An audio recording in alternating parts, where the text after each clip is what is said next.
Okay, શું કહીશું ઠાકોર સમાજનું બંધારણ તોડ્યાનો આપણી પર આક્ષેપ છે?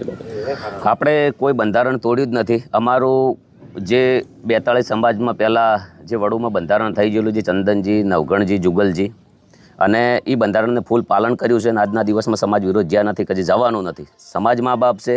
અને કદાચ મારા ડીજે માટે આટલો વિરોધ કર્યો, લોકોને ગદ્દાર કીધો, નીચ કીધો, ઘણા બધા શબ્દો બોલ્યા છે. એટલું બધું તો મેં કોઈ ખરાબ કાર્ય કર્યું નથી. હા, કદાચ આટલો બધો મારો વિરોધ કર્યો છે એટલો કદાચ દારૂનો કર્યો, દારૂ બંધી હોત, કદાચ 150 મકાન તૂટે નહીં દાડે સાહેબ, આટલા બધા સમાજના ઉભા રહ્યા હોત ને તો કદાચ બિલકુલ તકલીફ ના પડત. જેમ કે એ વખત બેન દીકરીઓને નાવા ધોવાની, ખાવા પીવાની ખૂબ તકલીફ પડી છે. સમાજના લોકો અમુક છે, ખાલી મેન ખાસ આવા કોઈ મુદ્દા હોય તો પકડીને આવી જાય છે. કોઈ દવાખાનામાં કોઈ જગ્યાએ હાજરી નથી હોતી, કોઈ સમાજ ઉપર તકલીફ પડે તો ખાસ કરીને નથી જતા. આ વસ્તુ છે. જે લોકો આજે ભેગા થવાની વાત છે, બાબતે આપનું શું કહેવું? એ અમારા ગામવાળા 2, 3, 4 જણા છે, એમને કોઈ મિટિંગ કરી નથી, કોઈ ગામનું આયોજન કર્યું નથી, ડાયરેક્ટ એમને બોલાવી દીધા. કદાચ ગામ ભેળા થઈને આયોજન કર્યું હોત, પહેલી મિટિંગ કરી હોત તો કદાચ આનું પાલન બી રહી શકત. અને ગામવાળાને કોઈ આયોજન કર્યું જ નથી પહેલાંથી. અને આ લોકોને બોલાવવાવાળા જે છે ને એ 2, 3, 4 જણા છે, એમને બોલાયા છે. કદાચ ગામ ભેળું કરીને મને કહે ને તો આપણે ગામનું બી પાલન કરીએ, કેમ ના કરીએ?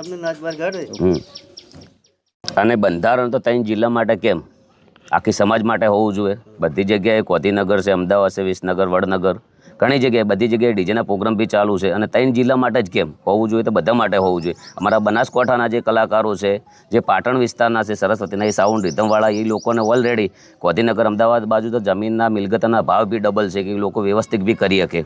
અને અમારા બાજુ તો એકદમ આ લોકોને રાત દિવસની મહેનત કરેલી છે સાહેબ. તો આ લોકો મને ફોન કરે છે, જે 15-15, 20-20 વર્ષ જાય છે.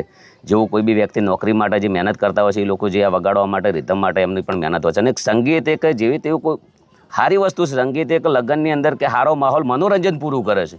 સંગીત કોઈ ખરાબ કરતું નથી. અને આ લોકોને તાત્કાલિક નિર્ણય લઈ લીધો, એટલે નિર્ણય લીધો એ યોગ્ય, મારા અંદાજે એમ કે યોગ્ય નથી. જેનું કારણ છે કે એમને સમય આપવો જોઈએ.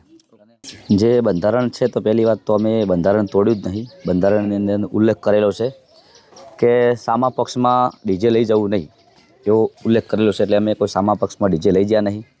અને આ અમે કોઈ અમારા ગામમાં જે વર્ષોથી પરંપરા ચાલી રહી છે, એ પરંપરા કરી છે. અમે ગાવાનું ડીજે બનાવ્યું છે, કોઈ ડીજેમાં આવે નહીં. આ લાઈવ પ્રોગ્રામ અમારે જે અમારી ભાષામાં, અમારી સિસ્ટમમાં જે અલગ અલગ લાઈવ પ્રોગ્રામ છે, લાઈવ ડીજે છે, રાસ ગરબા છે, સંતવાણી છે, ભજનના પ્રોગ્રામ, અમારા માટે આ લાઈવ પ્રોગ્રામ કહેવાય. અને મારા બાજુ કરો.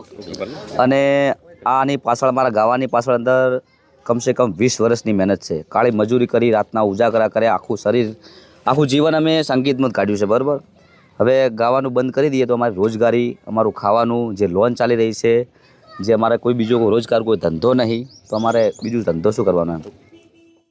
ઓકે, શું કહીશું આ ગામમાં બંધારણનો ઉલ્લંઘન? બંધારણ તો સાહેબ એવું છે, પહેલાં તો બધા આગેવાનો નમસ્કાર. એવું કહેવાનું છે કે અમારો ભાઈ 4-5 દાડા ફરીને બધે કીધું હતું, બરાબર. પણ અમારે 2-3 આગેવાનો કીધું કે આપણે કોઈને કોઈ કરવું નથી, તમારે જે કરવું હોય તમને છૂટ છે, એવું કીધું. પછી આ ભાઈએ અમને એ પૂછ્યું નથી કે આપણે શું કરવું એમ. અને ડાયરેક્ટ એને અમને તો ખબર નથી હોતી, તેમને એમ જતા. પણ મહાકાળી અમારે ડીજે પડ્યું, પછી અમે હંગાત જ્યાં બધા, બરાબર. આવું થયું છે, બીજું કોઈ થયું નથી. આગેવાને કીધું કે તમે તારી કોઈને ભેગા નથી કરવા, તમારે જેમ કરવું એમ કરો, મિટિંગ કોઈ કરવી નથી. ને ભાઈ અમારે 2 દાડા ફર્યો કે મારે ડીજે બોનું આલેલું છે, તો હું બધા ભાઈઓને ભેગા કરું. તો એમને ના પાડી કે આપણે કોઈને ભેગા કરવા નથી, બરાબર.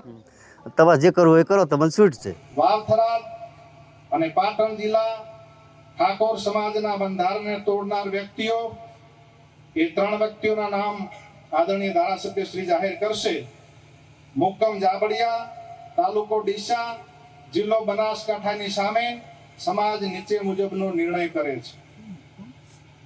ઠાકોર સમાજ તેમને 1 વર્ષ માટે જ્ઞાતિ બહાર, એટલે કે નાત બહાર મૂકવાનો નિર્ણય કરે છે.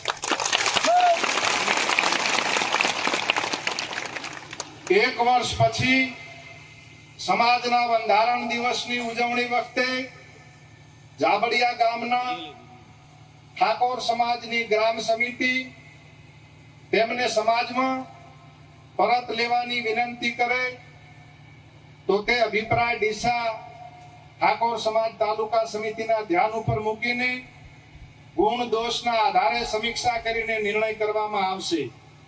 એનો યોગ્ય દંડ કરવામાં આવશે.